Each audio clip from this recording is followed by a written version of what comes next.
పార్లమెంట్లోని మంగళవారం NDA parliamentary party కీలక సమావేశం జరిగింది. ఈ సమావేశానికి ప్రధాని నరేంద్ర మోదీ అధ్యక్షత వహించారు. కేంద్ర హోంమంత్రి అమిత్ షా, రక్షణ మంత్రి రాజ్నాథ్ సింగ్ తో పాటుగా కేంద్ర మంత్రులు, ఎన్డీఏ కూటమికి చెందిన పలువురు ఎంపీలు కూడా హాజరయ్యారు. ఇక ప్రస్తుతం కొనసాగుతున్న పార్లమెంట్ సమావేశాల నేపథ్యంలో అనుసరించాల్సిన వ్యూహాలపై ఈ సమావేశంలో ప్రధానంగా చర్చించినట్లు కూడా సమాచారం.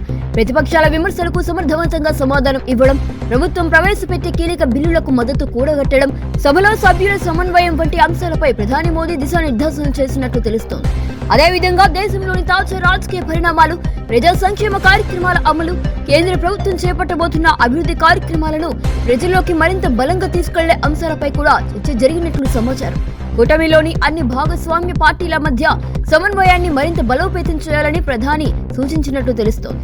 ఇక రాబోయే రోజుల్లో పార్లమెంట్లో చర్చకు వచ్చే కీలక అంశాలపై ఎన్డీఏ సభ్యులు ఏకాభిప్రాయంతో వ్యవహరించాలని, ప్రజలకు సంబంధించిన అంశాలపై ప్రభుత్వం స్పష్టమైన వైఖరిని సభలో వివరించాలని సమావేశంలో నిర్ణయించినట్లు పార్టీ వర్గాలు వెల్లడించారు.